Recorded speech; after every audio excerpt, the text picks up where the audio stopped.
Olá, pessoal, tudo bem? Bom, na aula de hoje a gente vai continuar falando sobre o ciclo trigonométrico. Agora a gente vai falar sobre arcos côngruos.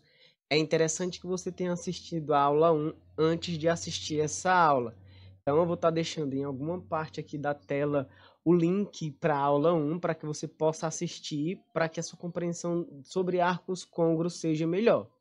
Antes da gente começar, eu gostaria de pedir que, se você não for inscrito, se quiser, se inscreva no meu canal, curta e compartilhe para que você possa estar me incentivando.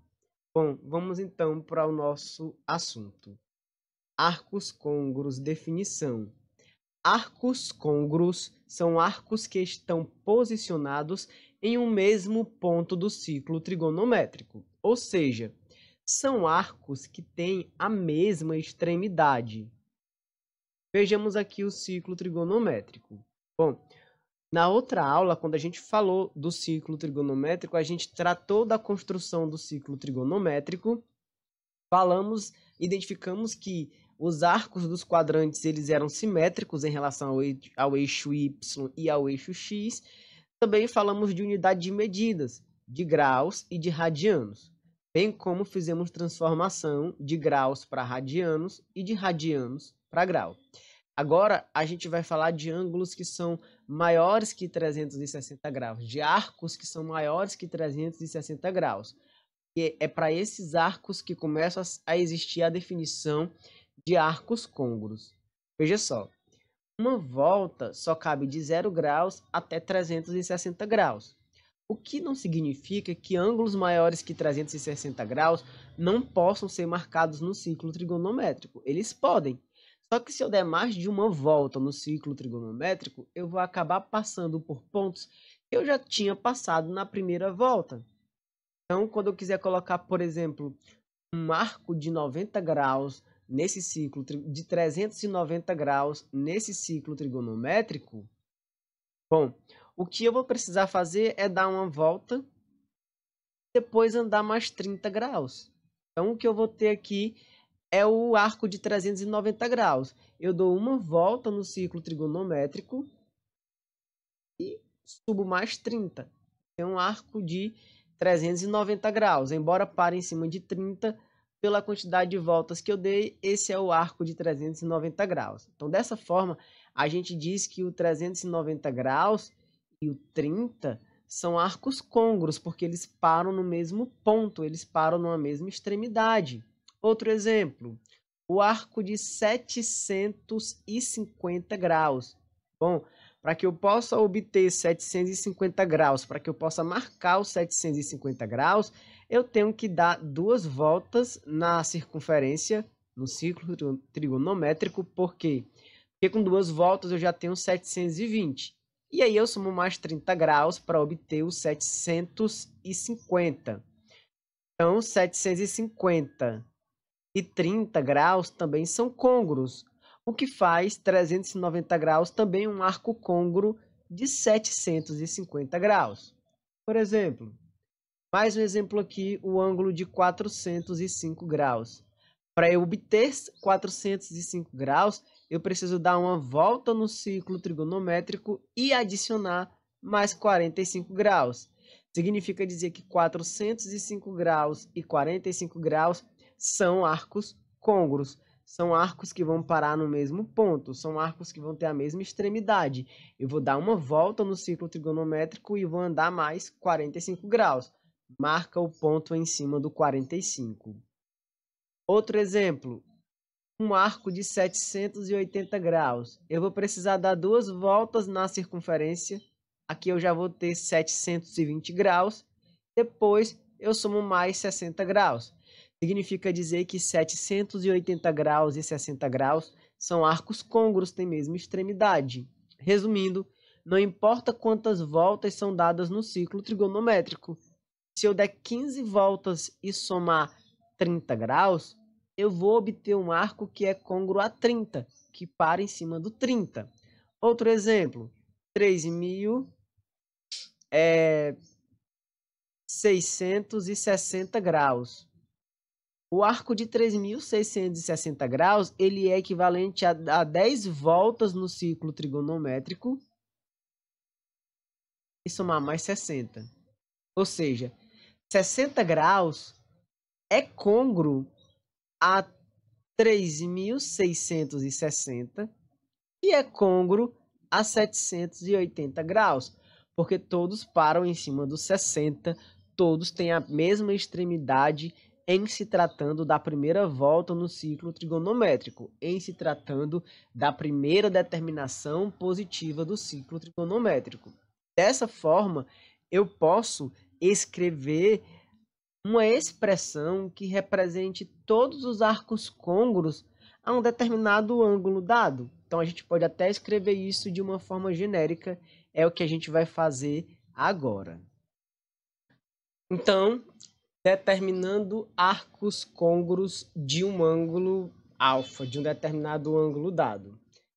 Como a gente observou, a gente pode dar tantas voltas quantas a gente queira no ciclo trigonométrico e a gente vai acabar passando pelos mesmos ângulos que a gente já tinha passado na primeira volta, na segunda volta, na terceira volta, certo? Então, a gente pode escrever uma expressão que represente todos os arcos côngruos de um determinado ângulo. Então, vamos pegar um ângulo alfa, definido em graus, poderia ser em radianos também, para que a gente possa escrever todos os arcos que são côngruos a alfa, a gente bota mais 360 vezes K. K pertence aos inteiros, K pertence ao conjunto dos números inteiros e é o número de voltas.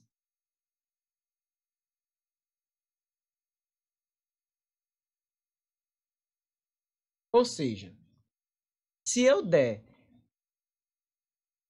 7 voltas e somar alfa, eu vou parar em cima de alfa.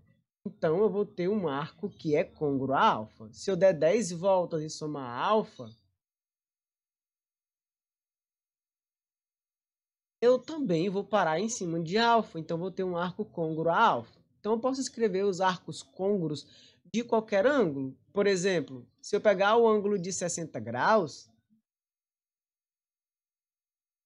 para eu escrever todos os arcos côngruos de 60 graus, basta que eu acrescente 360 vezes K, que é o número de voltas. Ou seja, se eu der 0 voltas, ou seja, se eu não completar uma volta no ciclo trigonométrico, é o próprio ângulo de 60. Se eu der uma volta, aí eu vou para o ângulo de 420, mas que vai parar em cima do 60. Se eu der 2 voltas, eu vou para o ângulo de 780, que vai parar em cima do 60, e por aí vai. Então, essa expressão aqui é uma expressão que representa todos os arcos côngruos de 60. Representa todos os arcos côngruos de 60 graus. Bom, e é dentro dessa ideia e dentro desse conceito que a gente vai analisar mais genericamente os arcos, certo? E a sua determinação, ou seja, a volta em que eles são determinados. Vamos usar então a tabela para isso.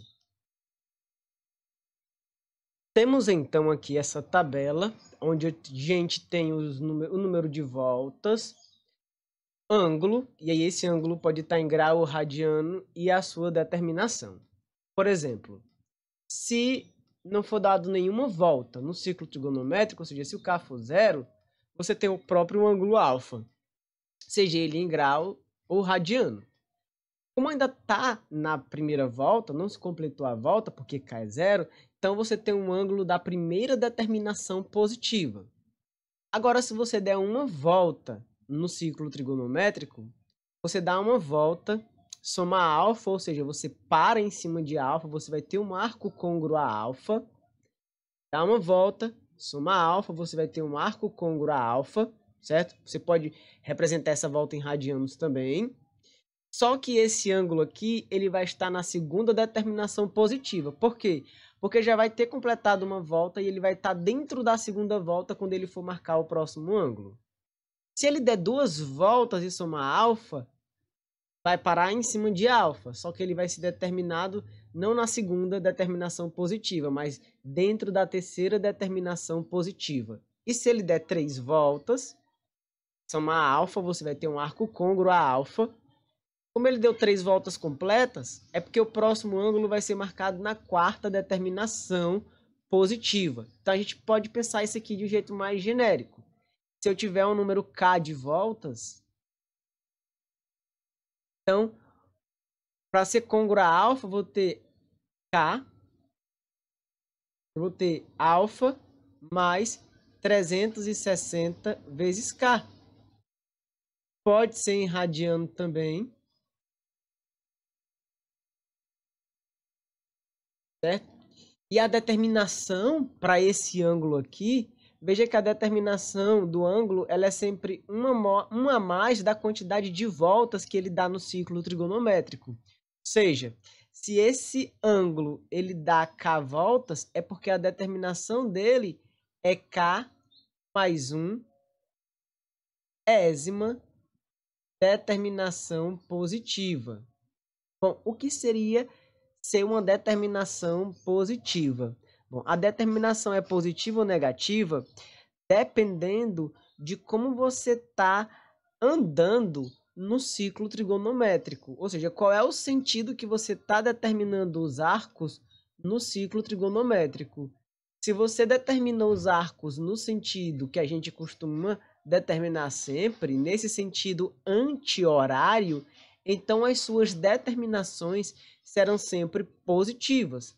Agora você também pode determinar os arcos no sentido do relógio, no sentido horário. Sendo no sentido horário, então a gente está tratando de determinação negativa. A gente está tratando de ângulos negativos. Por exemplo, se eu parto para o sentido anti-horário, então eu vou ter menos 30 graus, menos 45 graus, e a minha determinação passa a ser determinação negativa e não positiva. Então, esse K aqui, quando eu digo que ele pertence aos inteiros, é porque ele pode ser o zero, pode ser números positivos e pode ser números negativos. Bom, especificamente com relação à determinação dos arcos, o que a gente vai fazer é determinar a primeira determinação positiva dos arcos que forem apresentados. Por exemplo, se eu tiver o arco de 1445 graus e quiser saber a primeira determinação positiva de 1445 graus, o que eu tenho que fazer é pegar o 1445 graus, dividir por 360 graus, aqui por 4 dá 1440 graus. Vai sobrar daqui 5 graus. Ou seja, esses 5 graus que restam, esses 5 graus que sobram, eles representam a primeira determinação positiva de 1445 graus. Ou seja, é a primeira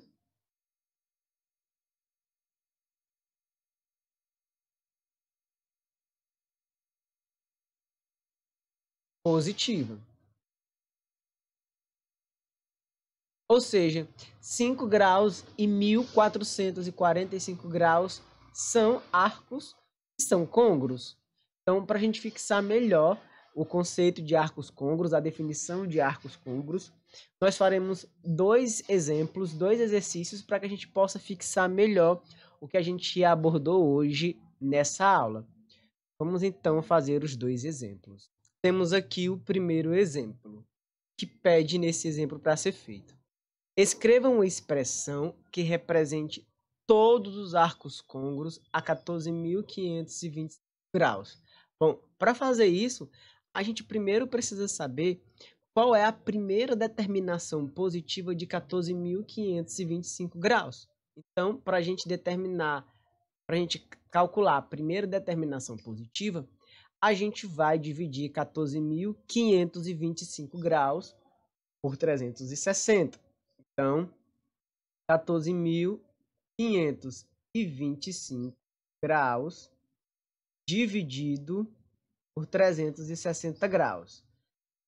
Por 4 daria 1440, então por 40 dá 14.400. Aqui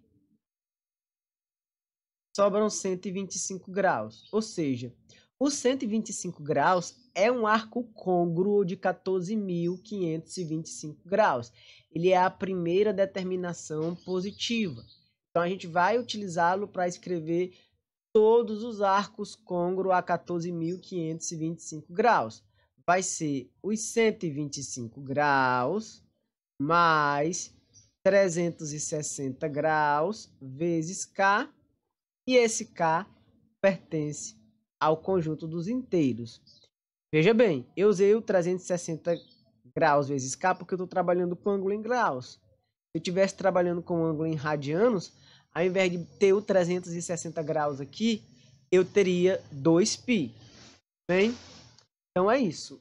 Essa expressão aqui, ela representa todos os arcos que vão parar em cima do 125 graus ou do 14.525 graus, já que eles são côngruos. E 125 é a primeira determinação positiva. Está na primeira volta dada.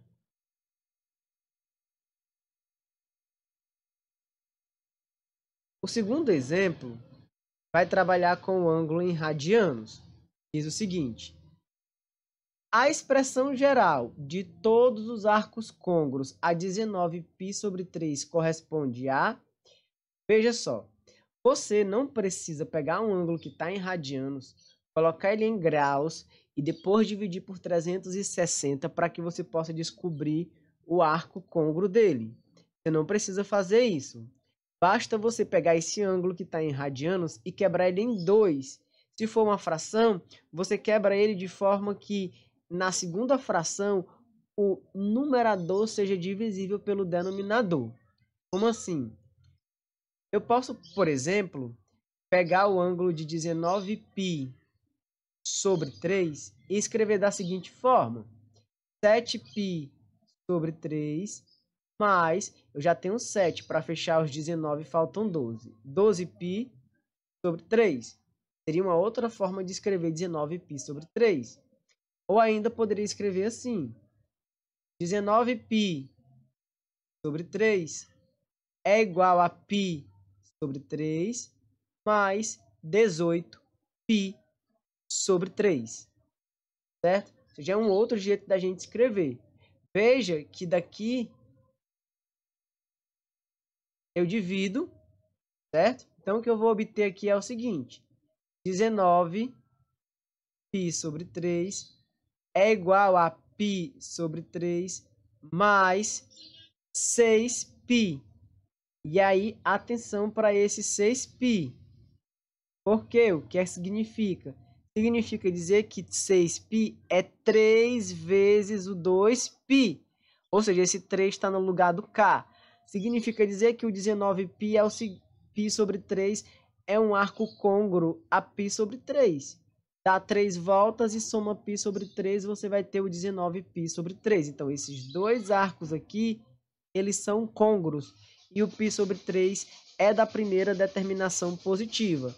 Logo, a gente pode escrever o arco côngruo a 19π/3. Aliás, todos os arcos côngruos, a gente pode fazer a expressão para todos os arcos côngruos a 19π/3, já que a minha primeira determinação é π/3.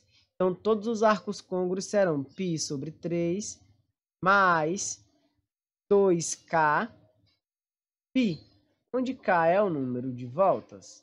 Eu só troquei o 3 daqui por um K, já que eu não quero só o 19π/3, eu quero todos os arcos que são côngruos. Então, eu boto K para representar a quantidade de voltas.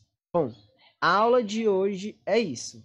A aula de hoje era para que a gente possa compreender a existência de arcos maiores que 360 graus, né? Que serão arcos côngruos a algum arco da primeira determinação positiva. Eu espero que a aula de hoje ajude vocês com os estudos de vocês, que possa estar tirando dúvida. Qualquer dúvida, E qualquer pergunta que você queira me fazer, você pode estar fazendo nos comentários, certo? Tanto com relação a esse assunto, como qualquer outro assunto, pedir para resolver alguma questão, para tirar alguma dúvida, você vai lá nos comentários, comenta, que eu posso estar dando esse retorno. Bom, mais uma vez, não se esqueça de compartilhar, de curtir, se inscreva no meu canal para você estar me incentivando. Obrigado por ter assistido a minha aula e até um próximo vídeo. Tchau, pessoal!